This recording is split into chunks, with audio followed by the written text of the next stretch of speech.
Indian market expensive valuation లో ఉంది. So Indian market ని మేము డౌన్ గ్రేడ్ చేస్తున్నాం. చైనా, సౌత్ కొరియా అట్రాక్టివ్ గా కనిపిస్తున్నాయి కాబట్టి వాటిని అప్గ్రేడ్ చేస్తున్నాం అని సిటీ వాళ్ళు కామెంట్స్ చేస్తూ ఉండడం, ఇవాళ మార్కెట్స్ లో కొంత సెల్లింగ్ ప్రెషర్ కనిపిస్తున్నట్లుంటుందా? దీని గురించి ఇవాళ మనం మాట్లాడుకోవాలి. నిజంగా ఇండియన్ ఈక్విటీ మార్కెట్స్ అంత ఎక్స్పెన్సివ్ వాల్యుయేషన్ లో ఉన్నాయా? ఇక్కడ కమింగ్ టైమ్స్ లో మార్కెట్ ఎక్స్పెన్సివ్ వాల్యుయేషన్స్ నుంచి కరెక్ట్ అయ్యే అవకాశం ఉందా? అసలు ఈ సిటీ వాళ్ళు ఏం చెప్తున్నారు? రియాలిటీలో ఇండియన్ మార్కెట్స్ పరంగా మనం పానిక్ అవ్వాల్సిన నీడ్ ఉందా లేదా అన్న డేటాని మార్కెట్ అనాలిసిస్ లో క్లియర్ గా మాట్లాడుకుందాం. Hello friends, welcome to day trader Telugu. Good evening. Sensex 375 points down అయ్యి 82,259 దగ్గర క్లోజ్ అయితే నిఫ్టీ 101 పాయింట్స్ డౌన్ అయ్యి 25,111 దగ్గర క్లోజ్ అయింది. వెరాస్ బ్యాంక్ నిఫ్టీ 340 పాయింట్స్ డౌన్ అయ్యి 56,829 దగ్గర క్లోజ్ అయింది. ఇవాళ మన మార్కెట్స్ పడ్డట్లే మనకు కనిపిస్తున్న small caps and mid caps లో మనకి పెద్దగా ఫాల్ అనేది కనిపించలేదు. మీన్స్ పోర్ట్ఫోలియో లెవెల్లో స్టాక్స్ మీద పెద్ద ఇంపాక్ట్ పడుండకూడదు. కమింగ్ టు నిఫ్టీ, ఇవాళ నిఫ్టీ ఎక్స్పైరీ యూజువల్ గా ఇలా ఎక్స్పైరీ రోజు మూవ్ అయిండకూడదు ఉంటున్న ప్రీమియమ్స్ ని బట్టి. బట్ సెకండ్ హాఫ్ లో ఉంటున్న నెంబర్స్ కొంత వీక్ గా వస్తుండడం, బ్యాంకింగ్ స్పేస్ ని డౌన్ సైడ్ కి పుష్ చేయడం, బ్యాంకింగ్ స్పేస్ ఫర్దర్ గా నిఫ్టీని డౌన్ సైడ్ కి డ్రాగ్ అయితే చేసింది. So in recent times 25,000 levels దగ్గర కనిపించిన సపోర్ట్ తో 25,250 లెవెల్ వరకు కూడా అక్కడ ఇంపార్టెంట్ రెసిస్టెన్స్ ఉందని మల్టిపుల్ టైమ్స్ కూడా మెన్షన్ చేశాను. ఎవరైనా మంచిగా in the near term market పెరుగుతుందనే ఆలోచనలో ఉండాలన్నా ఈ 25,250 అబోవ్ మార్కెట్ 20 పాయింట్స్ 25,250 టు 25,270 ఆ 20 పాయింట్స్ అబోవ్ మార్కెట్ క్లోజ్ అవుతుంటేనే కన్ఫర్మేషన్ ఉంటుందని. ఆల్మోస్ట్ 20 డే మూవింగ్ యావరేజ్ అక్కడే ఉంది. హిస్టారికల్ గా ప్రైస్ యాక్షన్ రెసిస్టెన్స్ అక్కడే ఉంది. అండ్ టువర్డ్స్ ఆ లెవెల్స్ దగ్గరకు వస్తున్నప్పుడు మార్కెట్ లో నెంబర్స్ కూడా సపోర్ట్ చేయకపోతుండడం కొంత మార్కెట్ డిప్ అయినట్లయితే కనిపిస్తుంది. బట్ ఓవరాల్ మార్కెట్ టెక్స్చర్ అయితే నెగిటివ్ గా టర్న్ అవ్వలేదు. Small caps and mid caps ఇవాళ ఓపెనింగ్ నుంచి పెరుగుదామని ప్రయత్నించి ఫర్దర్ గా లిటిల్ నెగిటివ్ తో మార్కెట్ లో క్లోజ్ అయ్యాయి. అండ్ మార్కెట్స్ పరంగా నెగిటివ్ గా టర్న్ అవుతున్న ఇంకొక ఇంపార్టెంట్ థింగ్ గురించి కూడా నిన్నటి వీడియోలోనే డిస్కస్ చేశాను. Dollar index right from January month నుంచి కూడా కన్సిస్టెంట్ గా లోయర్ లోస్ ఫామ్ చేసుకుంటూ వస్తున్నది. కాస్త ఇప్పుడు ఆ స్ట్రక్చర్ ని బ్రేక్ చేసేందుకు డేటా కూడా కనిపిస్తూ ఉంది. ఏమవుతుంది ఈ డాలర్ ఇండెక్స్ పెరిగితే ఏమవుతుందంటే మన రూపీ వీక్ అవ్వడం, ఫర్దర్ గా ఎఫ్ఐస్ ఒక సెల్లింగ్ ఇండియన్ ఈక్విటీ మార్కెట్స్ లోనే కాదు ఎమర్జింగ్ మార్కెట్స్ లో కూడా ఎక్కువ అవుతుంది. మీరు గమనించారో లేదో జూలై 1 నుంచి మీరు అబ్జర్వ్ చేయండి ఎఫ్ఐఎస్ ఒక ట్రెండ్ ని. కొంటేనేమో కొంతే కొంటున్నారు, అమ్మితేనేమో కొంచెం ఎక్కువగా అమ్ముతున్నారు. అబ్జర్వ్ చేస్తారా? యావరేజ్ గా వాళ్ళు అమ్ముతుంటే మాత్రం యావరేజ్ గా మనకు 1,500 crore దగ్గరగా నెంబర్ కనిపిస్తుంది. బై చేస్తుంటేనేమో యావరేజ్ గా 100 to 200 crore నెంబర్ అనమాట. జూలై నుంచి పర్టికులర్ గా ఏం జరిగింది జూలై నుంచి అంటే ఎగ్జాక్ట్ గా జూలై 1 నుంచి కూడా ఈ డాలర్ ఇండెక్స్ 96.3 నుంచి 98.7 వరకు కూడా కన్సిస్టెంట్ గా పెరుగుతూనే ఉంది. అంటే ఇప్పుడు ఇది పెరిగిపోతూ ఉంటే ఈక్విటీ మార్కెట్స్ ఇంకెప్పటికీ పెరగవా, పడిపోతూనే ఉంటాయి ఎఫ్ఐ సెల్లింగ్ తో. అంటే ఇన్ ద న్యూట్రల్ కేస్ వాళ్ళ సెల్లింగ్ ఎక్కువ అయ్యే అవకాశం ఉంది. ఆ సెల్లింగ్ ఎక్కువ అవుతున్నప్పుడు మన డిఐఎస్ రిలేటెడ్ గా కూడా సపోర్ట్, ఇండైరెక్ట్ గా రీటైలర్స్ మనీ కూడా మార్కెట్ లో దాన్ని బ్యాలెన్స్ చేస్తుంది. ఇంకా ఎక్సెసివ్ సెల్లింగ్ ఏదైతే ఎఫ్ఐఎస్ రిలేటెడ్ గా జరుగుతూ ఉంటుందో అది మార్కెట్స్ ని కొంత ప్రెషర్ లో ఉంచుతుంది. అండ్ ప్యారలల్ గా వచ్చే నెంబర్స్ ఉంటాయి కదా, లైక్ రిలయన్స్ వాళ్ళ నెంబర్స్ వస్తాయని చెప్పాను 18th జూలై. ఆ నెంబర్స్ బాగున్నాయి అనుకోండి, ఈ dollar index or global events అన్ని సెకండరీ అయిపోతాయి. ఇవే ప్రైమరీ ఈవెంట్ గా మారి ఆ స్టాక్ ని పెంచడం, మార్కెట్ ని పెంచడం జరుగుతుంది. Market is nothing but a group of stocks. అంటే Nifty is nothing but a group of stocks. అందులోను certain banks and Reliance Industries పరంగా హెవీ వెయిటేజ్ ఉంటాయి కాబట్టి వాటి యొక్క నెంబర్స్ బాగుంటే చాలు ఇండెక్స్ లెవెల్లోనూ మనకి స్ట్రాంగ్ మూవ్ కనిపిస్తుంది. HDFC bank and ICICI bank కి సంబంధించిన నెంబర్స్ 19th జూలై ఉంటాయి, సాటర్డే ఉంటాయి. రిలయన్స్ కి సంబంధించిన నెంబర్స్ రేపు ఉంటాయి 18th జూలై. బట్ ఇన్ఫోసిస్ కి సంబంధించిన నెంబర్స్ మాత్రం 23rd జూలై ఉంటాయి. ఇవాళ యాక్సిస్ కి సంబంధించిన నెంబర్స్ వచ్చాయి, ఎలా వచ్చాయి అనేది కూడా మాట్లాడుకుందాం. సో ఇదర్ నెంబర్స్ అయినా మార్కెట్ ని అప్ సైడ్ కి ఇన్ఫ్లుయెన్స్ చేయాలి, ఆర్ వీక్ గా వస్తే డౌన్ సైడ్ కైనా మూవ్ చేస్తుంది. లేదన్న న్యూట్రల్ కేస్ లో మాత్రం డాలర్ ఇండెక్స్ పెరుగుతుండడం ఈక్విటీ మార్కెట్స్ రిలేటెడ్ గా మంచి విషయం అయితే కాదు. బికాస్ అది పెరుగుతున్నంత వరకు ఫారెన్ ఇన్స్టిట్యూషనల్ ఇన్వెస్టర్స్ ఒక సెల్లింగ్ ఇంటెన్సిటీ పెరుగుతూ మార్కెట్స్ ఒక జోన్ లో స్ట్రగుల్ అవుతూ ఉంటూ ఉంటాయి. ఇక గ్లోబల్ మార్కెట్స్ విషయానికి వస్తే ఇది నాకు తెలిసి మధ్య కాలంలో పదే పదే వింటూ ఉన్నాను నేను, మీరు కూడా వింటూ ఉండే ఉంటారు. ఇండియా యుఎస్ ట్రేడ్ డీల్ త్వరలో జరగబోతుంది. ఆ డే ఎప్పుడో క్లారిటీ ఎవరు ఇవ్వట్లేదు కానీ ఈవెన్ బీబీసీ వాళ్ళు కూడా 4 గంటల క్రితం ట్రంప్ చెప్తున్నారు India and US very close గా ఉన్నాయి ఫైనలైజ్ చేయడానికి ట్రేడ్ డీల్ అనేలా అప్డేట్స్ అయితే కనిపిస్తున్నాయి. ఈ వెరీ క్లోజ్ గా ఉండడం చాలా టైం బ్యాక్ నుంచి వస్తుంది. జూలై 9th టైమ్ లో అన్నారు, 48 గంటలు అన్నారు. ఆ పర్టికులర్ డే రోజు 10వ గంటకి నైట్ 10 o'clock వస్తుంది అన్నారు. తర్వాత 48 hours అన్నారు, తర్వాత 24 hours అన్నారు. తర్వాత ఆల్మోస్ట్ క్లోజ్ గా ఉన్న ఇంకా అయిపోతుంది ట్రేడ్ డీల్ అని పదే పదే అప్డేట్స్ వస్తున్నాయి. కానీ ట్రేడ్ డీల్ ఫైనలైజ్ అవుతున్నట్లయితే అఫీషియల్ అప్డేట్ మనకి రావట్లేదు. దీనికి ముఖ్యమైన రీజన్ ట్రంప్ చేస్తున్న ఇల్లాజికల్ డిమాండ్స్. వేరే కంట్రీస్ ని ఎలా కార్నర్ చేశారనేది మీరు యూకే తో చేసుకున్న ట్రేడ్ డీల్, వియత్నాంతో చేసుకున్న ట్రేడ్ డీల్, ఇండోనేషియాతో చేసుకున్న ట్రేడ్ డీల్ ఒక్కసారి పరిశీలిస్తే తెలుస్తుంది. వాళ్ళకి ఎటువంటి బెనిఫిట్స్ కూడా ఇవ్వలేదు. అవేవైతే బెనిఫిట్స్ లా మనకు కనిపిస్తాయి అసలు బెనిఫిట్స్ కాదు. బట్ తను కంప్లీట్ గా అప్పటి వరకు వాళ్ళకుంటున్న ఎడ్జ్ ని కూడా పక్కన పెట్టేసి యుఎస్ కి ఏది మంచిదో ఆ రకంగానే ట్రేడ్ డీల్ కనిపిస్తుంది. ఏదైనా డీల్ అంటే ఇరు దేశాలకి ఉండాలి, నేను ఇది చేస్తాను నువ్వు నాకు ఇది చేయని. బట్ ఇక్కడ అసలు అలా లేనే లేదు. అండ్ జపాన్ వాళ్ళు చెప్తున్న మాటలకి వినట్లేదని ఇది అయ్యే పని కాదు. జపాన్ వాళ్ళేం మాతో అంత సరిగా ఉన్నట్లేదు. నేను జపాన్ మీద వేసిన 25% టారిఫ్ నే నేను ఓకే చేస్తున్నాను, నేను ఇంకేం తగ్గించలేదు జపాన్ విషయంలోనేలా స్టేట్మెంట్స్ చేశారు. జపాన్ వాళ్ళు వాళ్ళ రిలేటెడ్ గా ఎక్స్పోర్ట్ డేటా రిలీజ్ చేశారనమాట. యుఎస్ కి చేస్తున్న ఎక్స్పోర్ట్స్ ఆల్మోస్ట్ 12% దగ్గరగా డౌన్ అయ్యాయి. సో ఏదైతే ట్రంప్ ఇక్కడ తీసుకుంటున్న డెసిషన్స్ ఉన్నాయో గ్లోబల్ మార్కెట్స్ లో అది రిఫ్లెక్ట్ అవడం స్టార్ట్ అవుతున్నాయి. యుఎస్ రిలేటెడ్ గా చేస్తున్న ఎక్స్పోర్ట్స్ లో ఇంపాక్ట్ అయితే కనిపిస్తూ ఉంది. కాబట్టి ఇండియా ఇక్కడ తొందరపడట్లేదు ఏదోలా డీల్ కుదుర్చేసుకోవాలని. బట్ అప్డేట్ అయితే మాత్రం ఇప్పటి వరకు యుఎస్ తో చేసుకున్న ప్రతి కంట్రీ ట్రేడ్ డీల్ ని అనాలిసిస్ చేస్తున్నప్పుడు ద వర్స్ట్ ఇంపాక్ట్ అవతల కంట్రీకి తగులుతూ ఉంది. యుఎస్ కి మంచి లాభం జరుగుతూ అవతల కంట్రీకి మాత్రం నెగిటివ్ అనేలా ఉంది. మరి మన ఇండియా రిలేటెడ్ గా జరిగే ట్రేడ్ డీల్ అట్లీస్ట్ న్యూట్రల్ గా ఉన్నా, నేను స్టార్టింగ్ లో కూడా చెప్పాను పాజిటివ్ కూడా ఎక్స్పెక్ట్ చేయొద్దు, అట్లీస్ట్ న్యూట్రల్ కూడా అది చాలా పెద్ద విషయం. ఇండియా డామేజ్ అవ్వకుండా ఓన్లీ యుఎస్ఏ ఎదిగేలా కాకుండా మన మార్కెట్ ఒక యాక్సెస్ తీసేసుకొని మనకి ఏ లాభం ఇవ్వకుండా వాళ్ళే ట్రేడ్ చేసుకునేలాగా అలా డీల్ కాకుండా ఏ మాత్రం టర్మ్స్ లో ఇద్దరు కంట్రీస్ పరంగా న్యూట్రల్ గా కనిపిస్తున్నా అక్కడికి వెళ్లి ఆఫీసర్స్ ఎవరైతే దాన్ని నెగోషియేట్ చేశారో వాళ్ళ సక్సెస్ గానే మనం అది చూడాలి. అండ్ నిన్న సడన్ గా యుఎస్ ప్లాట్ఫామ్స్ అన్నిట్లో కూడా ట్రంప్ పవల్ ని తీసేయబోతున్నారు, ఫైర్ చేయబోతున్నారు, తన పదవి నుంచి లాగేబోతున్నారని అప్డేట్స్ కనిపించాయి. గతంలో కూడా యుఎస్ ప్రెసిడెంట్ కి అండ్ ఫెడ్ చైర్మన్ కి ఇలాంటి ఇష్యూస్ జరిగినవి గతంలో కొన్ని సందర్భాలు ఉన్నాయి. 1951 లో అప్పుడు ప్రెసిడెంట్ అయిన హ్యారీ ట్రూమాన్ అండ్ అప్పుడు ఫెడ్ చైర్మన్స్ మధ్యలో ఇష్యూస్ అయితే నడిచాయి. తర్వాత 1970s లో రిచర్డ్ నిక్సన్ అప్పుడు ప్రెసిడెంట్, ఫెడ్ చైర్మన్ అయిన ఆథర్ మధ్యలో కూడా సిమిలర్ ఇన్సిడెంట్స్ 1979 లో కూడా ఎంత పొలిటికల్ ప్రెషర్ ఉన్నా ఆ పాయింట్ లో ఉంటున్న Fed chairman Paul Walker related గా ఎటువంటి యాక్షన్ తీసుకోలేదు. ఎందుకంటే అలా చేస్తే కాన్స్టిట్యూషనల్ గాను అండ్ యుఎస్ ఎకానమీ పరంగాను ఫైనాన్షియల్ క్రైసిస్ ఎదురయ్యే అవకాశం ఉంది. సెంట్రల్ బ్యాంక్ ఒక రోల్ ఆర్ విలువని తగ్గించే అవకాశం ఉంటుంది. కాబట్టి దాని ఇండిపెండెన్సీని దెబ్బతీసే పని కానీ ఒకవేళ ప్రెసిడెంట్ కానీ చేస్తే అది యుఎస్ కే మంచిది కాదు. కాబట్టి ట్రంప్ నేను బయటకు వచ్చి ఏవైతే కథనాలు వస్తున్నాయో నేను ఫెడ్ చైర్మన్ ని ఫైర్ చేస్తానని అవన్నీ నిజాలు కాదని తనేం అలా అనుకోవట్లేదని అప్డేట్ చేస్తూ ఉండడం నిన్న మార్కెట్ సడన్ గా కొంత డౌన్ అయిన కాస్త మళ్ళీ రికవర్ అయ్యాయి. అండ్ మన ఇండియా రిలేటెడ్ గా సినారియోస్ కమింగ్ టైమ్స్ లో మాన్సూన్స్ కరెక్ట్ గా ఉండి గ్రోత్ పరంగా గతంలో ఎలాంటి ఎక్స్పెక్టేషన్స్ ఉన్నాయో అవే ఫర్దర్ గా కంటిన్యూ అవుతూ వెళ్తే మాత్రం ఇండియాకి ఒక గోల్డీ లాక్ సినారియో అనేది ఏర్పడుతుంది. సిచ్యువేషన్స్ ఎలా ఉన్నా గ్లోబల్ గా ఎలాంటి పరిస్థితులు ఉన్నా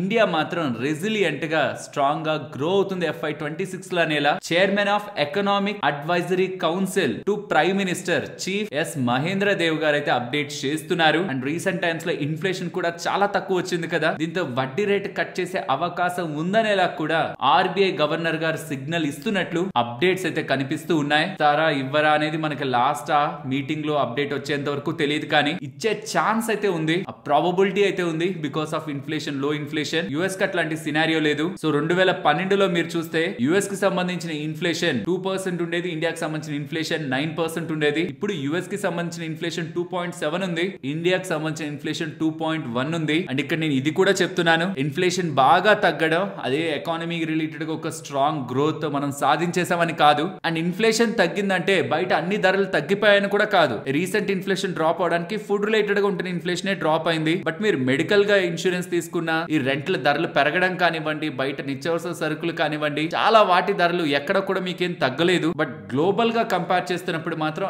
ఇండియా రిలేటెడ్ గా inflation compare with global lower side ఉండడం ఆర్బీఐ రిలేటెడ్ గా కంఫర్ట్ ఇస్తుంది. అండ్ పర్సనల్ గా కూడా ఇన్ఫ్లేషన్ మరీ తగ్గిపోవడం కూడా మంచిదేం కాదు. కమింగ్ టైమ్స్ లో ఈ 2.1 కాస్త మరీ తగ్గిపోయింది అనుకోండి, ఆర్బీఐ వాళ్ళు యాక్షన్ లోకి దిగుతారు. కాబట్టి 2 to 4% ఇన్ బిట్వీన్ ఉంటే మార్కెట్స్ కూడా దాన్ని పాజిటివ్ సైన్ లానే చూస్తాయి. అండ్ ఇప్పుడే ఎఫ్ఐడిఐ డేటా కూడా అప్డేట్ అయింది. ఇవాళ కూడా 3670 crores దగ్గరగా ఎఫ్ఐఎస్ సెల్ చేస్తున్నారు. ఈ డాలర్ ఇండెక్స్ ఎప్పుడైతే ఇలా పెరుగుతూ ఉంటుందో ఇదే నేను మీకు చెప్పడానికి ప్రయత్నించింది. ఎఫ్ఐఎస్ ఒక సెల్లింగ్ ఇంటెన్సిటీ కూడా మనకి ఎక్కువ అవుతున్నట్లుంటుంది. టెంపరీగా అది మార్కెట్స్ కొంత ఇబ్బందిగా ఉంటున్నా ఓవర్ ద పీరియడ్ నెంబర్స్ కారణంగా అండ్ అగైన్ ఆ డాలర్ ఇండెక్స్ పెరిగింది మళ్ళీ కూల్ ఆఫ్ అవుతున్న సందర్భంలో మార్కెట్స్ ఎవాల్వ్ అవుతూ ఓన్ జర్నీలో ముందుకు వెళ్తూ ఉంటాయి. బట్ టెంపరీ ఇది మార్కెట్స్ కి ఉంటున్న లిటిల్ నెగిటివ్. అండ్ ఈ డాలర్ ఇండెక్స్ స్లోగా పైకి వెళ్తుండే కొద్దీ ఎఫ్ఐఎస్ రిలేటెడ్ గా సెల్లింగ్ ని కూడా మనం ఎక్స్పెక్ట్ చేస్తూ రావచ్చు. అండ్ ప్రెసెంట్ కూడా సిగ్నిఫికెంట్ గానే వాళ్ళు క్యాష్ లో సెల్ చేస్తున్నారు. మార్కెట్స్ లో కూడా ఇండెక్స్ లెవెల్ లో కూడా షార్ట్స్ ని 80% అబౌవ్ దగ్గరగా నెట్ షార్ట్స్ ని మెయింటైన్ చేస్తున్నారు. అండ్ మార్కెట్ ప్రైస్ యాక్షన్ విషయానికి వస్తే రీసెంట్ గా 25,000 లెవెల్స్ దగ్గరగా సపోర్ట్ కనిపించింది కదా. పర్సనల్ గా నాకైతే 24,950 అరౌండ్ ఇంపార్టెంట్ సపోర్ట్ అయితే కనిపిస్తుంది. అండ్ రెసిస్టెన్స్ 25,250 to 270 ఆ 20 పాయింట్స్ జోన్. అవి రెండిట్లో ఏదైనా ఒకటి ముందు బ్రేక్ అయ్యి డౌన్ సైడ్ కి క్లోజ్ అవ్వందే మార్కెట్ ఏదో ఒక పక్క గట్టిగా మూవ్ అయ్యే అవకాశం నాకు కనిపించట్లేదు. ఆ రెండిట్లో ఏదో ఒకటి జరగాలి, లేదంటే ఆ మధ్యలోనే ఆ 300 పాయింట్ల రేంజ్ లోనే కన్సాలిడేట్ అయ్యే అవకాశం కనిపిస్తుంది. సిచ్యువేషన్స్ అన్ని బెటర్ గా టర్న్ అయ్యి కమింగ్ టైమ్స్ లో రాబోతున్న రిజల్ట్స్ బాగుండి మార్కెట్ అప్ సైడ్ కి వెళ్తే ఆ 25,270 మార్క్ ని కొంత మైండ్ లో ఉంచండి. దాని అబౌవ్ క్లోజ్ అవుతుంటేనే టెక్నికల్ గా నిఫ్టీ రిలేటెడ్ గా మనకి మంచిగా కన్ఫర్మేషన్ అయితే ఉంటుంది. ఫ్రెండ్స్, స్టార్టింగ్ లో చెప్పాను కదా, సిటీ వాళ్ళు ఇండియన్ ఈక్విటీస్ ని డౌన్ గ్రేడ్ చేస్తున్నారు, చైనాని సౌత్ కొరియాని అప్గ్రేడ్ చేస్తున్నారని. యాజ్ అన్ ఎకానమీస్ మనం చైనాతోనో సౌత్ కొరియాతోనో డైరెక్ట్ గా కంపేర్ చేసుకోవడానికి రెలెవెంట్ మ్యాక్రో పిక్చర్ మనకి సపోర్ట్ చేయదు, కాబట్టి నేను వాటితో డైరెక్ట్ గా కంపేర్ చేయట్లేదు. బట్ యాజ్ అన్ ఇండియన్ ఎకానమీని ఒక్కటే ఇండివిజువల్ గా మనం చూస్తే ఓవరాల్ గ్లోబల్ మార్కెట్స్ తో కంపేర్ చేసి చూసినప్పుడు చాలా ఫ్యాక్టర్స్ మనకి ఫేవరబుల్ గా ఉంటాయి. ఒకటి, చైనా కానీ సౌత్ కొరియా కానీ ఇంకా చాలా కంట్రీస్ కానీ ఎక్స్పోర్ట్ డిపెండెంట్ గా ఉంటాయి. వాళ్ళ మీదే చాలా కంట్రీస్ కూడా డిపెండ్ అయి ఉంటున్నా వాళ్ళ దగ్గర నుంచి వచ్చే ఇంపోర్ట్స్ కోసం స్టిల్ వీళ్ళ ఎకానమీస్ ట్రంప్ తీసుకునే డెసిషన్స్ కి చాలా వోలటైల్ గా ఉంటాయి. జపాన్ నే చూడండి, యుఎస్ వాళ్ళ డెసిషన్ తీసుకోవడం జపాన్ యుఎస్ కి చేస్తున్న ఎక్స్పోర్ట్స్ 11% డ్రాప్ కనిపించింది. బట్ మంది డొమెస్టిక్ గా ఇంటర్నల్ ఫ్యాక్టర్స్ తో గ్రో అయ్యే ఎకానమీ, ఎక్స్పోర్ట్ బేస్డ్ ఎకానమీ కాదు. So on coming times Trump కానీ గ్లోబల్ అన్సర్టనిటీస్ కానీ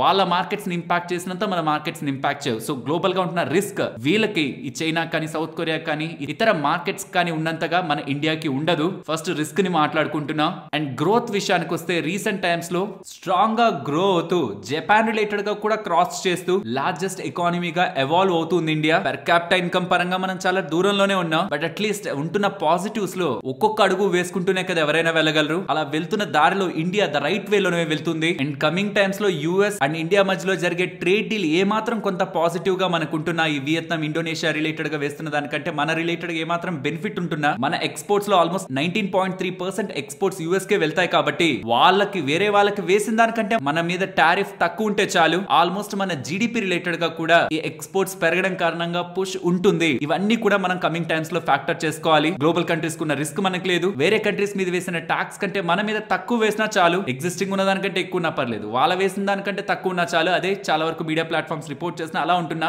GDP improvement along with our Indian factors, మన లో ఇన్ఫ్లేషన్ డేటా కమింగ్ టైమ్స్ లో ఎకానమీని బూస్ట్ చేయడానికి ఆర్బీఐ వాళ్ళ హ్యాండ్స్ ని ఫ్రీగా ఉంచుతుంది, రేట్ కట్ చేస్తూ మార్కెట్స్ ని పుష్ చేయడానికి. మార్కెట్స్ అంటే ఇక్కడ స్టాక్ మార్కెట్స్ కాదు, ఓవరాల్ ఎకానమీ పరంగా మాట్లాడుతున్నాను. సో 2025 అయిపోయింది, 2026 రిలేటెడ్ గా కూడా చాలా కంట్రీస్ తో కంపేర్ చేస్తే ఇండియా ఒక గ్రోత్ స్ట్రాంగ్ గా ఉంటూ నెక్స్ట్ డికేడ్ ఇండియా పరంగా స్ట్రాంగ్ గా ఎవాల్వ్ అయ్యే అవకాశం అయితే నాకు మంచిగా అయితే కనిపిస్తుంది. సో కాబట్టి టెంపరీగా మీకు ఇలాంటి down grades Indian markets need లేదు, ఇతర మార్కెట్స్ బాగున్నాయి, ఇక్కడ ఎగ్జిట్ అనేలా మీకు డేటా కనిపిస్తుంటే అది టెంపరీ గుర్తుంచుకోండి. ఒక స్టాక్ రిలేటెడ్ గా బై వీళ్ళే చెప్తారు, తర్వాత సెల్ వీళ్ళే చెప్తారు, తర్వాత ఇమీడియట్ గా బై కూడా చెప్తారు. లాంగ్ టర్మ్ ఇన్వెస్టర్స్ ఇవి పట్టించుకోవద్దు ఫ్రెండ్స్. ఇలా మార్కెట్ లో ఉంటున్న మొత్తం డేటాని సింప్లిఫై చేస్తూ మీ ముందుకి ఇలా వీడియో తీసుకురావడానికి మేము పెట్టిన ఎఫర్ట్స్ వాల్యుబుల్ అని అనిపిస్తే వీడియోని ఒక లైక్ చేస్తూ పెడుతున్న ఎఫర్ట్స్ ని ఎంకరేజ్ చేయండి. ఫ్రెండ్స్, మీరు ట్రైన్ లో వెళ్తున్నప్పుడు మీకు ఏ ప్రాబ్లం ఉంటున్నా ఇలా మీరు కంప్లైంట్ చేయొచ్చు అని నేను కానీ ఇంకా చాలా మంది మీకు చెప్తూ ఉండింటారు కదా. అలా కంప్లైంట్ చేసిన దానికి ఏం జరిగిందంటే సోమనాథ్ జబల్పూర్ ఎక్స్ప్రెస్ లో క్యాటరింగ్ రిలేటెడ్ గా అధికంగా డబ్బులు తీసుకున్నారని ఒక వ్యక్తి రైల్ సేవలో కంప్లైంట్ అయితే చేశారు ఆన్లైన్ లో. దాన్ని రైల్వే వాళ్ళు ఐఆర్సిటిసికి పాస్ చేశారు సాల్వ్ చేయమని. ఐఆర్సిటిసి వాళ్ళు ఏం చేశారు, కాంట్రాక్టర్ కి పంపించారు, ఇదిగోండి ఈ పర్టికులర్ పర్సన్ దగ్గర మీరు ఎక్కువ డబ్బులు తీసుకున్నారంట, దాన్ని సాల్వ్ చేయండి అని. ఎవరైతే తప్పు చేశారో తనకే చెప్పారు. తను ఏం చేశాడు, తన మనుషుల్ని పంపించి ఇక్కడ చూడండి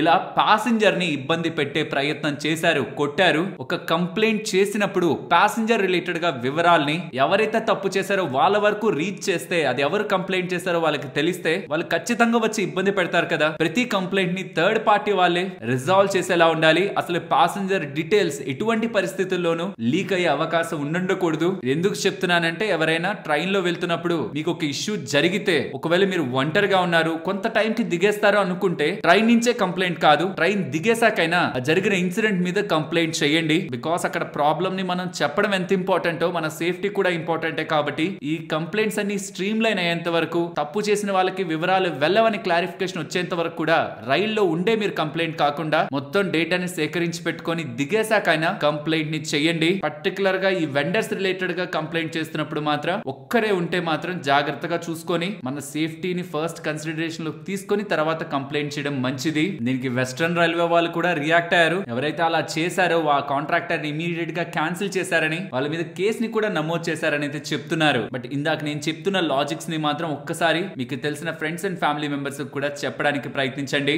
అండ్ ఆదాని ఎంటర్ప్రైజెస్ పరంగాను, ఆదాని విల్మర్ అగ్రి రిలేటెడ్ గాను ఒక ఇంపార్టెంట్ అప్డేట్. ఆదాని విల్మర్ లో వీళ్ళకుంటున్న వాటా, ఆదాని వాళ్ళకుంటున్న వాటాని విల్మర్ ఇంటర్నేషనల్ కంపెనీకి, సింగపూర్ లో ఉంటున్న విల్మర్ ఇంటర్నేషనల్ కంపెనీకి ఇయర్ జనవరి 2025 లో 13.5% దగ్గరగా వాటాని ఓఎఫ్ఎస్ లో అమ్మారు కదా. ఇప్పుడు అడిషనల్ గా ఇంకొక 20% దగ్గరగా వాటాని ఆదాని విల్మర్ లిమిటెడ్ లో 7,150 కోట్లకు విలువ చేసేలా 275 రూపాయల పర్ షేర్ లో విల్మర్ ఇంటర్నేషనల్ సింగపూర్ వాళ్ళకి అమ్ముతున్నట్లు ఇవాళ ఆదాని ఎంటర్ప్రైజెస్ వాళ్ళు అప్డేట్ అయితే చేస్తున్నారు. So after all these transactions present Wilmar international వాళ్ళు ఈ ఆదాని విల్మర్ లో 65% దగ్గరగా వాటాని హోల్డ్ చేస్తున్నట్టు. అంటే ఇప్పుడు ఆదాని వాళ్ళ చేతుల్లో నుంచి ఈ ఆదాని విల్మర్ లిమిటెడ్ అనేది విల్మర్ ఇంటర్నేషనల్ అనే కంపెనీ, సింగపూర్ లో ఉంటున్న కంపెనీ చేతుల్లోకి వెళ్తున్నట్టు. ఫ్రెండ్స్, ఒక ఇంపార్టెంట్ అప్డేట్ అయితే కనిపిస్తుంది సోనా బిఎల్డబ్ల్యూ రిలేటెడ్ గా. సోనా కామ్స్టర్ అని కూడా అంటుంటారు. వీళ్ళు BYD ఉంటుంది కదా, బిల్డ్ యువర్ డ్రీమ్స్ అనే company, Chinese multinational electric vehicle maker, వాళ్ళతో సోనా బిఎల్డబ్ల్యూ వాళ్ళు డిస్కషన్స్ లో ఉన్నారని, ఆల్మోస్ట్ ఫైనల్ టాక్స్ లో ప్రెసెంట్ డిస్కషన్ ఉందని, అంతా ఓకే అయితే వీళ్ళకి BYD వాళ్ళకి డీల్ కుదురుతుందని, అండ్ BYD వాళ్ళకి కావాల్సిన ఎలక్ట్రిక్ వెహికల్ కాంపోనెంట్స్ ని సోనా బిఎల్డబ్ల్యూ వాళ్ళు సప్లై చేయడానికి ఈ ఒప్పందం అనేలా అప్డేట్స్ అయితే కనిపిస్తూ స్టాక్ ఇవాళ కొంత ఎక్కువగానే పెరిగింది. అండ్ కమింగ్ టైమ్స్ లో BYD వాళ్ళకి కావాల్సిన కాంపోనెంట్స్ ని ఇండియా నుంచి సప్లై చేయడం కాదు, చైనాలోనే ఒక మ్యానుఫ్యాక్చరింగ్ ప్లాంట్ ని పెట్టి మరి సోనా బిఎల్డబ్ల్యూ వాళ్ళు వాళ్ళ క్లయింట్ కోసం బిజినెస్ చేయడానికి కూడా రెడీ అవుతున్నట్లు డేటా కనిపిస్తుంది. మనందరికీ తెలుసు China as an auto space లో strong country. 35% of the business China నుంచి జరుగుతూ ఉంటుంది. సోనా బిఎల్డబ్ల్యూ విషయానికి వస్తే వాళ్ళ రీసెంట్ రెవెన్యూ మిక్స్ ని మీరు చూస్తే వాళ్ళ ఎంటైర్ రెవెన్యూస్ లో 35% దగ్గరగా రెవెన్యూ ఈవీ స్పేస్ నుంచే వస్తుంది. అందులో ఆల్రెడీ వీళ్ళకి ప్రధానమైన క్లయింట్ గా టెస్లా వాళ్ళు ఉన్నారు. ఇప్పుడు BYD కూడా యాడ్ అయింది అనుకోండి, గ్లోబల్ గా ఉంటున్న టాప్ క్లయింట్స్ వీళ్ళ లిస్ట్ లోకి యాడ్ అవుతున్నట్టు. ఈవీ స్పేస్ లో క్లయింట్స్ ని డైవర్సిఫై చేసుకునే పనిలో సోనా బిఎల్డబ్ల్యూ పని చేస్తున్నట్లు అప్డేట్స్ అయితే కనిపించాయి. అండ్ ఈ రూమర్ కి సోనా కామ్స్టర్ వాళ్ళు, సోనా బిఎల్డబ్ల్యూ వాళ్ళు కూడా రెస్పాండ్ అయ్యారు. అఫీషియల్ గా నో చెప్పట్లేదు. మేము చాలా కంపెనీస్ తో డిస్కషన్స్ లో ఉన్నాం, కానీ ఈ పాయింట్ కి ఏది ఫైనలైజ్ అవ్వలేదు. ఫైనలైజ్ అయితే యాజ్ పర్ ద టర్మ్స్ మేము అప్డేట్ చేస్తామని చెప్పారు. So what ever the things మనకు అప్డేట్ అవుతున్నాయో మనం ఇప్పుడు ఈ పాయింట్ లో కూర్చొని కన్ఫర్మ్ చేయలేం. కానీ సోనా కామ్స్టర్ వాళ్ళు మాత్రం కంప్లీట్ గా దాన్ని రిజెక్ట్ చేయట్లేదు. మేము డిస్కషన్స్ లో ఉన్నామని చెప్తున్నారు, కానీ ఎవరితోనో చెప్పట్లేదు. Let's wait. కమింగ్ టైమ్స్ లో ఏదైనా ఇంట్రెస్టింగ్ అప్డేట్ సోనా కామ్స్టర్ పరంగా ఉంటాయని. చాలా టైం బ్యాక్ నుంచి కూడా కన్సాలిడేట్ అయిపోతున్న కంపెనీ. ద హై పీఈలో ఉండింది ఒక పాయింట్ లో, నెంబర్స్ అంత ఇంట్రెస్టింగ్ గా లేకపోవడం over the period. Stock price పరంగా పెద్ద మూవ్ కనిపించలేదు, కానీ ఈసారి క్లయింట్ ని యాడ్ చేస్తున్నారు ఇంట్రెస్టింగ్ గా అంటాం. స్టాక్ ఇవాళ బాగా పెరిగి సుమారుగా 7% దగ్గరగా పెరిగి క్లోజ్ అయింది. ఫ్రెండ్స్, ఇలా న్యూస్ అప్డేట్స్ ని అనాలిసిస్ చేస్తూ ఇలాంటి కంటెంట్ మీ ముందుకు తీసుకురావడానికి మేము టీం పెడుతున్న ఎఫర్ట్స్ మీకు వాల్యుబుల్ గా అనిపిస్తూ ఉంటే వీడియోని తప్పకుండా లైక్ చేయండి. ఫేమస్ ఇన్వెస్టర్ అయిన ముకుల్ అగర్వాల్ గారు ఉన్నారు కదా, తను యథార్థ హాస్పిటల్లో వాటాను కొంటున్నారనేలా డేటా అయితే ఇవాళ అప్డేట్ అయింది. తను ఎప్పటి నుంచి కొంటున్నారు, ఎంత కొన్నారు అనేది మనకి తెలియదు. 1% వాటాను దాటేసరికి తన పేరైతే కనిపించింది. ప్రెసెంట్ ఈ కంపెనీలో తను 1.14% వాటాను కలిగి ఉన్నారు. అంటే 11 lakh షేర్స్ ని కలిగి ఉన్నారు. కానీ అందులో 99% దగ్గరగా ఎప్పటి నుంచో కొనుండొచ్చు, రీసెంట్ గా కొంత పెంచుండొచ్చు. దాంతో మనకి పేరైతే ఇప్పుడే కొన్నట్టు కనిపిస్తుంది, కానీ లాజిక్ అయితే అలా కాదు. బట్ ఫేమస్ ఇన్వెస్టర్ అని పేరు వస్తూ ఉండడం స్టాక్ లో ఇవాళ కొంత బజ్ అయితే కనిపించింది. కల్పతరు ప్రాజెక్ట్స్ వాళ్ళకి కొత్త ఆర్డర్స్ అయితే లభించాయి. 2293 crore విలువ చేసే న్యూ ఆర్డర్స్ ని వీళ్ళు గెలుచుకున్నారని, బిల్డింగ్స్ అండ్ ఫ్యాక్టరీ సెగ్మెంట్ లోను, ట్రాన్స్మిషన్ అండ్ డిస్ట్రిబ్యూషన్ సెగ్మెంట్ లోను వీళ్ళకి ఆర్డర్స్ లభించినట్టు. దీంతో FY26 పరంగా వీళ్ళ ఆర్డర్ ఇంటేక్ ప్రెసెంట్ 9443 crore దగ్గరగా ఉందనేలా వీళ్ళు అప్డేట్ చేస్తున్నారు. అండ్ SBI వాళ్ళ QIP ఉంది కదా, 25,000 crore QIP, అది 3 times దగ్గరగా ఓవర్ సబ్స్క్రైబ్ అయిందని. అంటే 25,000 కోట్ల QIP ని 75,000 కోట్ల దగ్గరగా సబ్స్క్రైబ్ చేసుకున్నారని స్ట్రాంగ్ గా LIC వాళ్ళు లీడ్ చేస్తూ పెద్ద మొత్తంలో ఈ QIPలో వాటాని కొనడానికి ప్రయత్నించారనేలా డేటా అయితే కనిపిస్తుంది. సో డొమెస్టిక్ గా ఎవరెవరు SBI లో వాటాని కొనడానికి ప్రయత్నించారు అండ్ FIs ఎవరెవరు ఇందులో వాటాని కొనడానికి ప్రయత్నించారో ఈ డేటా కూడా మీకు ఇక్కడ స్క్రీన్ ముందు పెడుతున్నాను. ఫైనలీ SBI షేర్స్ కి ఈ పాయింట్ లో కూడా పెద్ద మొత్తంలో ఇన్స్టిట్యూషనల్ ఇన్వెస్టర్స్ దగ్గర నుంచి మంచి డిమాండ్ అయితే కనిపిస్తుంది. ఓపెన్ మార్కెట్ లో కొనుక్కోవచ్చు కదా, QIP కోసం వెయిట్ చేయాలంటే ఇంత పెద్ద మొత్తంలో ఎవరైనా ఓపెన్ మార్కెట్ లో కొంటే స్టాక్ భారీగా పెరిగిపోతుంది. కాబట్టి ఇలాంటి QIPs కానీ ప్రిఫరెన్షియల్ ఇష్యూస్ కానీ పెద్ద పెద్ద ఇన్వెస్టర్స్ ని అట్రాక్ట్ చేస్తూ ఉంటాయి. సో SBI ఈ పాయింట్ లో కూడా వాల్యూ అని ఈ పెద్ద పెద్ద ఇన్వెస్టర్స్ అందరూ కూడా భావిస్తున్నారు. హెక్సావేర్ ఉంది కదా కంపెనీ, వీళ్ళు SMC స్క్వైర్డ్ గ్రూప్ వాళ్ళని అక్వైర్ చేస్తున్నట్టు $120 million అంటే 1029 crore పెట్టి అక్వైర్ చేస్తున్నట్టు అప్డేట్స్ కనిపిస్తున్నాయి. ఈ SMC వాళ్ళకి సంబంధించి global capability centres GCC setups కలిగి ఉన్నారు.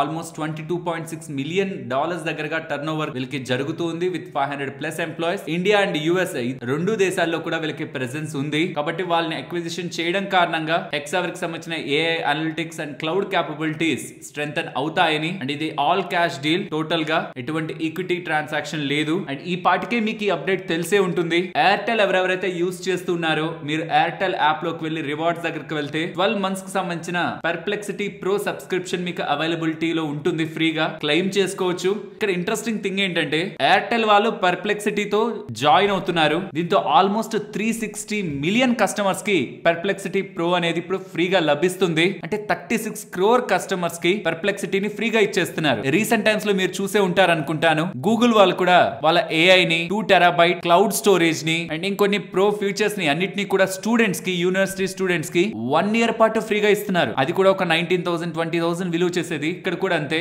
సిమిలర్ గా. ఎందుకు ఇంత పెద్ద మొత్తంలో విలువైనవి నిజంగా అంత విలువ ఉంటే వాటిని ఫ్రీగా ఇవ్వడం? బికాస్ వన్స్ వాటికి అలవాటు పడిన తర్వాత బిజినెస్ మోడల్ ని చూడండి. వన్స్ ఒక్కసారి అలవాటు పడిన తర్వాత దాంట్లో వాల్యూ ఉంటే దీంట్లో కనీసం 1%, జస్ట్ 1% నెక్స్ట్ ఇయర్ రెన్యూ చేయించుకున్న పెద్ద మొత్తంలో లాభం ఉంటుంది. This is nothing but free trial. కాకపోతే తక్కువ టైం కి ఫ్రీ ట్రయల్ ఇస్తే వదిలేస్తారని కొంచెం ఎక్కువ టైం పీరియడ్ కి ఫ్రీ ట్రయల్ లా ఇచ్చి తర్వాత సబ్స్క్రిప్షన్ ని పెంచుకోవడం పర్ప్లెక్సిటీ వాళ్ళ లాజిక్. అయితే ఎయిర్టెల్ వాళ్ళకి సంబంధించి జియోతో అండ్ ఇతర టెలికాం ప్లేయర్ తో కంపేర్ చేస్తే ఎయిర్టెల్ కి ఇప్పుడు ఎడ్జ్ ఉంది కాబట్టి దీని కారణంగా ఎక్కువ మంది ఎయిర్టెల్ కి వస్తారనేది కూడా ఎయిర్టెల్ వాళ్ళ స్ట్రాటజీ అవ్వచ్చు. But what about Jio? Jio వాళ్ళు ఎవరితో కంబైన్ అయి వస్తే మంచిదని మీరు అనుకుంటున్నారు? గూగుల్ వాళ్ళ జెమిని AI తోనా ఆర్ చాట్ GPT తోనా ఆర్ ఇంకే ఇతర AI సబ్స్క్రిప్షన్ జియో తీసుకొస్తే కరెక్ట్ గా ఎయిర్టెల్ తీసుకొచ్చిన పర్ప్లెక్సిటీ ప్రో సబ్స్క్రిప్షన్ కి కాంపిటీషన్ గా ఉంటుందనేది మీ అభిప్రాయం. గెస్ చేయడానికి ప్రయత్నించండి. బికాస్ ఖచ్చితంగా జియో వాళ్ళు కూడా కమింగ్ టైమ్స్ లో ఇలాంటి అప్డేట్ తో వస్తారు. Friends, Bihar chief minister Nitish Kumar గారి దగ్గర నుంచి ఒక ఇంపార్టెంట్ అప్డేట్ ఉంది. వాళ్ళ రాష్ట్రానికి సంబంధించిన అప్డేట్ మనం మాట్లాడుకుని ఏం చేస్తాం, ఇక్కడ బిజినెస్ పరంగా స్టాక్స్ పరంగా కూడా వ్యాలిడ్ డేటా ఉంది, దాని గురించి మాట్లాడతాను. ఇక్కడ మీరు అబ్జర్వ్ చేస్తే ఏ ఫ్యామిలీస్ అయితే 125 యూనిట్స్ వరకు ఎలక్ట్రిసిటీని ఖర్చు పెట్టుకుంటాయో వాళ్ళు ఎటువంటి డబ్బులు కట్టాల్సిన నీడ్ లేదు అని చెప్తున్నారు ఫ్రమ్ August 1st, 2025. దీంతో ఏకంగా 1,67,00,000 ఫ్యామిలీలు రాష్ట్రంలో బెనిఫిట్ చెందుతాయని అప్డేట్స్ అయితే చేశారు.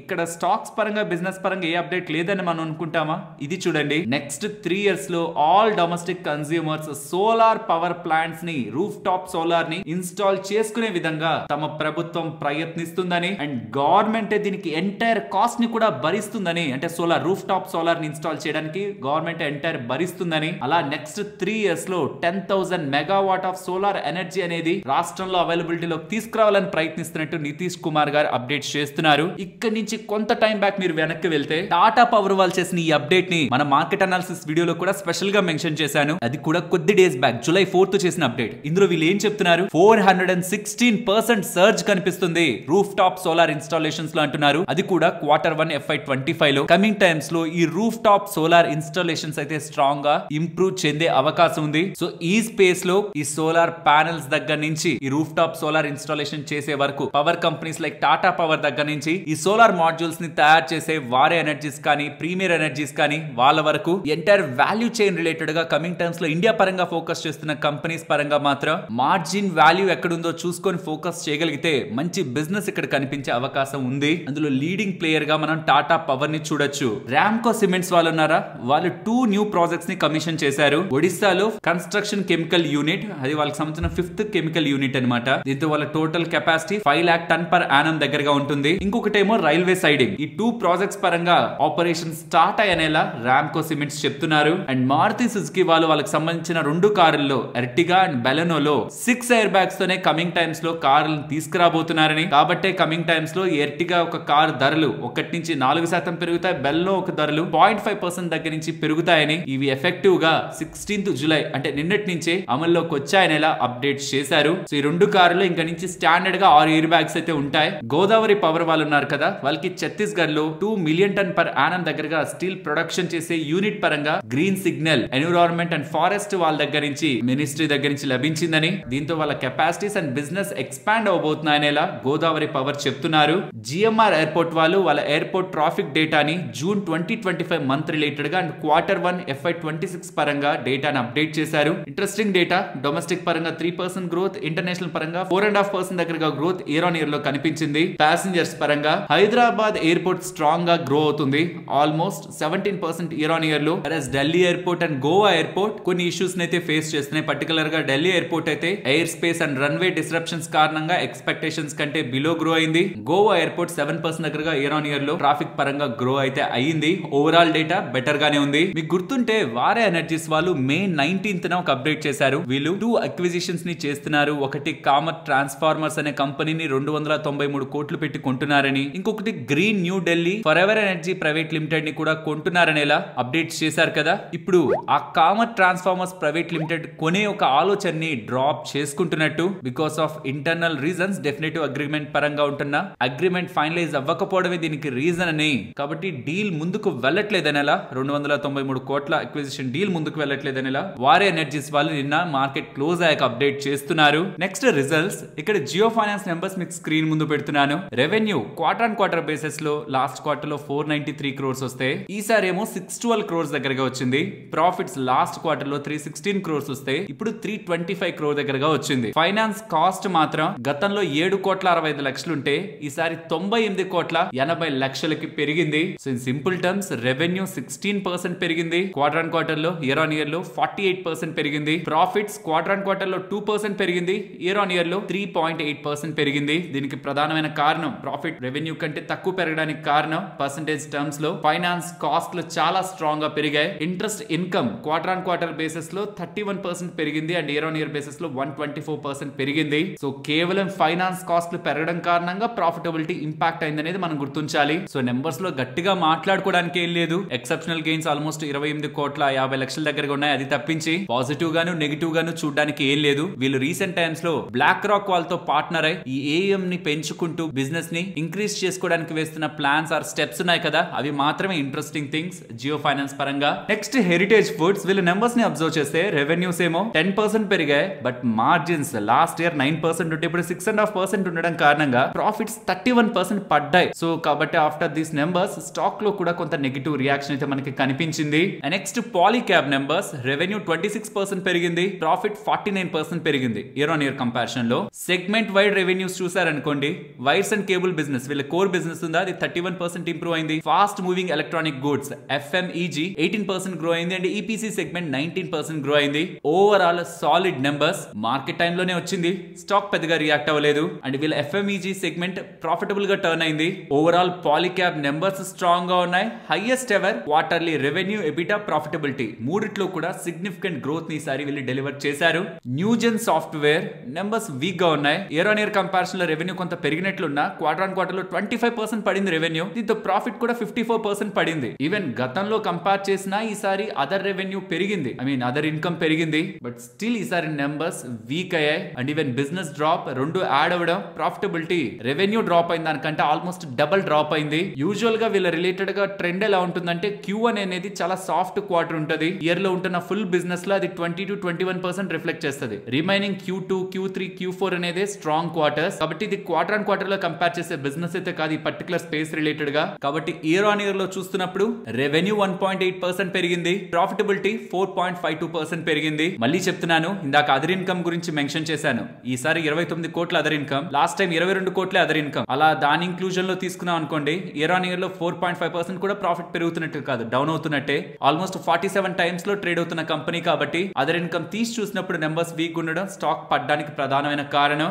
బట్ అది కూడా స్ట్రాంగ్ అండ్ సిగ్నిఫికెంట్ గ్రోత్ ఏం కాదు వీళ్ళు ఉంటున్న వాల్యుయేషన్స్ లో, కాబట్టి స్టాక్ ఇవాళ డౌన్ అయింది. నెక్స్ట్ SW సోలార్ గురించి మాట్లాడుకోవాలి. నెంబర్స్ ఇయర్ ఆన్ ఇయర్ లో సాలిడ్ గా కనిపిస్తాయి, క్వార్టర్ ఆన్ క్వార్టర్ లో వీక్ గా కనిపిస్తాయి. ఇయర్ ఆన్ ఇయర్ లో 93% రెవెన్యూ జంప్, మార్జిన్స్ లో స్టెబిలిటీ అండ్ ప్రాఫిట్స్ ఏకంగా 600 to 700% దగ్గరగా జంప్ మనకి కనిపిస్తుంది. లాస్ట్ ఇయర్ సేమ్ టైం లో 4,80,00,000 అనుకుంటాను ప్రాఫిట్, ఈసారి సుమారుగా 32 కోట్ల దగ్గరగా ప్రాఫిట్. క్వార్టర్ ఆన్ క్వార్టర్ లో మనకి డ్రాప్ కనిపిస్తుంది, విచ్ ఇస్ నెగిటివ్, కరెక్టే. కానీ ఈ లాస్ట్ క్వార్టర్ లో వచ్చిన నెంబర్స్ ఈసారి రిపీట్ చేస్తున్నారు చూసారా, ఇది మంచి విషయంగానే చూడాలి. వాల్యుయేషన్స్ అయితే ఎక్స్పెన్సివ్ గా ఉన్నాయి, నో డౌట్, బట్ నెంబర్స్ లో స్టెబిలిటీ కనిపిస్తుంది, which is good thing. Axis bank numbers గురించి మాట్లాడుకోవాలి. ఫస్ట్ ఎస్టిమేట్స్ ని చూపిస్తున్నాను చూడండి. ఎన్డీటీవీ ప్రాఫిట్ వాళ్ళ ఎస్టిమేట్స్ ప్రకారం నెట్ ఇంట్రెస్ట్ ఇన్కమ్ వీళ్ళు అనుకున్న దానికంటే ఈసారి వీళ్ళు పోస్ట్ చేసినది కొంత డౌన్ ఉంది, అండ్ ప్రాఫిట్స్ కంటే వాళ్ళు ఏవైతే ఎక్స్పెక్ట్ చేస్తారో దానికంటే యాక్సిస్ బ్యాంక్ వాళ్ళ ప్రాఫిట్స్ డౌన్ సైడ్ ఉంటున్నాయి. సో ఒకసారి డైరెక్ట్ నెంబర్స్ విషయానికి వెళ్తే నార్మల్ గా ఇయర్ ఆన్ ఇయర్ కంపారిజన్ లో 3.78% దగ్గరగా ప్రాఫిట్ లో డ్రాప్ కనిపించింది, క్వార్టర్ ఆన్ క్వార్టర్ లో 18% దగ్గరగా డ్రాప్ కనిపించింది. బట్ ఇది ఇయర్ ఆన్ ఇయర్ చూసే బిజినెస్. అదే కన్సాలిడేటెడ్ లో చూస్తే ఇయర్ ఆన్ ఇయర్ లో 3% దగ్గరగా డ్రాప్ ఉంది. బట్ పాయింట్ అంతా non performing assets the. Non performing assets last quarter లో 1.28 ఉంటే గ్రాస్ నాన్ పర్ఫార్మింగ్ అసెట్స్ ఇప్పుడు 1.57 కి వెళ్ళింది. నెట్ నాన్ పర్ఫార్మింగ్ అసెట్స్ కూడా లాస్ట్ టైం 0.33 ఉంటే ఇప్పుడు 0.45. నాన్ పర్ఫార్మింగ్ అసెట్స్ పెరగడం, ఫ్రెష్ స్లిప్పేజెస్ కూడా లాస్ట్ క్వార్టర్ లో 4,800 crore ఉంటే ఇప్పుడు 8,200 crore అవ్వడం, దీంతో ప్రావిజనింగ్స్ పెరగడం 10,805 crore నుంచి 12,699 crore కి. ఈ విషయాలనేటివి ఈ యాక్సిస్ బ్యాంక్ నెంబర్స్ ని వీక్ గా ఉంచుతున్నాయి. అసెట్ క్వాలిటీ సైడ్ వీక్ గా నెంబర్స్ ని మనం యాక్సిస్ బ్యాంక్ రిలేటెడ్ గా చూడాలి. దీంతోనే ఓవరాల్ ఎక్స్పెక్టెడ్ కంటే ఈసారి బిలో యాక్సిస్ బ్యాంక్ వాళ్ళ నెంబర్స్ ని పోస్ట్ చేశారు. వాళ్ళ డిపాజిట్స్ కానీ, అడ్వాన్సెస్ కానీ, కాసా కానీ ఇవన్నీ కూడా ఇంప్రూవ్ అవుతున్నాయి. కానీ బట్ ఇందాక మనం మాట్లాడుకున్నవి స్టాక్ రిలేటెడ్ గా ప్రెషర్ ని క్రియేట్ చేసింది. ఫైనల్లీ విప్రో వాళ్ళ numbers only with respect to data మనకి వీక్ గానే కనిపిస్తుంది. కానీ గతంలో వాళ్ళు ఏం చెప్పారు, ఇప్పుడు ఏం పోస్ట్ చేస్తున్నారన్న దాన్ని మనం అర్థం చేసుకోవాలి. గతంలో వాళ్ళు ఎంత రెవెన్యూ పోస్ట్ చేస్తారని గైడెన్స్ ఇచ్చారు, -1.5% నుంచి 3.5% దగ్గరగా. ఇప్పుడు వాళ్ళు ఎంత పోస్ట్ చేశారు, 2% దగ్గరగా డ్రాప్ కనిపించింది రెవెన్యూలో. 2% రెవెన్యూలో డ్రాప్ కనిపించడం ఖచ్చితంగా నెగిటివే. కానీ టీసీఎస్ వాళ్ళు ఎంత పోస్ట్ చేశారు, 3.5% దగ్గరగా కదా. సో టాప్ లైన్ లో మనకి రెవెన్యూ పరంగా డీ గ్రోత్ కనిపిస్తుంది, ఫాల్ కనిపిస్తుంది. ఇదే కనిపించింది విప్రోలో కూడా. సర్ప్రైజ్ ఏం లేదు. సర్ప్రైజ్ ఎక్కడొస్తుందంటే నెక్స్ట్ వాళ్ళ రెవెన్యూ గైడెన్స్ ని మార్చడంలో -1% నుంచి +1% అంటున్నారు నెక్స్ట్ క్వార్టర్ కి. సో లాస్ట్ క్వార్టర్ కి చెప్పింది -1.5% నుంచి 3.5%, కానీ దాన్ని ఎలా మారుస్తున్నారు, -1 నుంచి +1. మిడిల్ క్లాస్ లో తీసుకున్న, న్యూట్రల్ గా వాళ్ళు పర్ఫార్మ్ చేసిన ఇప్పటికంటే బెటర్ గ్రోత్ ని వాళ్ళు డెలివర్ చేస్తున్నట్టు. అండ్ డీల్ విన్స్ గురించి మాట్లాడుకోవాలి. ఇయర్ ఆన్ ఇయర్ లో 50% దగ్గరగా వీళ్ళు డీల్ విన్స్ ని స్ట్రాంగ్ గా పెంచుకున్నారు. సో నెక్స్ట్ గైడెన్స్ ని పెంచారు, డీల్ విన్స్ బాగున్నాయి. ఓవరాల్ నెంబర్స్ చూడడానికి వీక్ గానే ఉంటున్నా. On combining with their last guidance and next quarter guidance and deal wins వీటన్నిటిని కంబైన్ చేసి చూస్తున్నప్పుడు ఇది టెంపరరీ పెయిన్ గా మనం చూడాల్సి ఉంటుంది. మరొక ఇంట్రెస్టింగ్ వీడియోతో మళ్ళీ మీ ముందుకు వస్తాను. అంతవరకు టేక్ కేర్, జై హింద్.